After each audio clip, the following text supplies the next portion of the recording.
तर मित्रांनो, एका साईडला आपल्याला धावंडा नदी दिसते आहे आणि धावंडा नदीच्याच एक्झॅक्ट वर आपण बघतो की हा जो पूल आहे वर्धा यवतमाळ नांदेड रेल्वेचा, मागील 15 दिवसापूर्वी मित्रांनो या ठिकाणी आपण आलेलो होतो आणि सध्या पुलाचं काम जे आहे लेबर तिकडं काम करत आहेत. कारण हे झाल्यानंतर याच्यावरती सेंटरिंग टाकल्या जाते आणि सेंटरिंग नंतर 15-20 दिवसातच याच्यावरती जो आहे तो कॉन्क्रीट टाकल्या जाईल.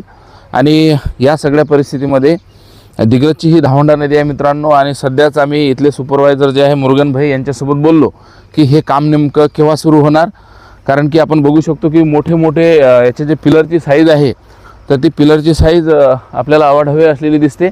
आणि साधारणतः 400 मीटरचा हा पूल मित्रांनो आहे आणि त्याची हाईटही आपण बघू शकता की हाईटही मित्रांनो ती साधारणतः 40 मीटरपर्यंत त्याची हाईट पण आहे. आणि या सगळ्या परिस्थितीमध्ये मग आम्ही त्यांना एक प्रश्न विचारला की लोकांचं म्हणणं आहे बा हे केव्हा सुरू होणार. कारण की हे नॅशनल हायवे जे असतात तर त्याच्यापेक्षा मित्रांनो याला जे आहे तर टनलचं काम असतं तर हे त्याला थोडा वेळ लागतो. आणि ही SMS कंपनीद्वारा हे जे या फेजचं काम आहे म्हणजे आपला इसापूरपासून तर दारव्यापर्यंत हे काम SMS कंपनी करते आहे. आणि या सगळ्या परिस्थितीमध्ये आता काल परवाच आपण व्हिडिओ बनवला की पटऱ्या देखील आलेल्या आहे.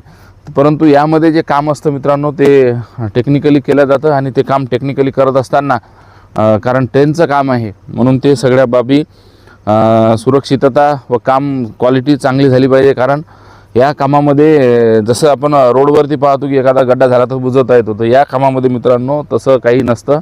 जे काम आहे आणि आजची जी ट्रेन आहे प्रत्येक ठिकाणी आपण पाहतो जो बोगदाही असेल आणि जे एकंदरीत त्याचं जे आहे तर हाईट जे आहे मित्रांनो पहिल्यापेक्षा या ट्रेनची हाईट आपल्याला जास्त असलेली दिसते.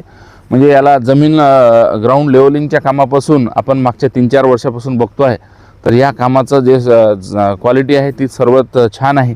आणि वर्धा यवतमाळ नांदेड ही ट्रेन मित्रांनो लवकरात लवकर आपल्या भेटीला यावी. कारण की आपण मागेही सांगितलं होतं या ट्रेनचे फायदे व्यावसायिकदृष्ट्याही फायदे आहेत. बऱ्याचशा वस्तू जो माल वाहतूक आहे ती या माध्यमातून कमी होईल. आणि नांदेडकरांना तसेच उमरखेड जे काही लोक आहेत मित्रांनो दिल्ली जाण्यासाठी जे आहे आपल्या भारताच्या राजधानीला जोडण्यासाठी आपलं 350 ते 325 किलोमीटर डिस्टन्स या माध्यमातून कमी होणार.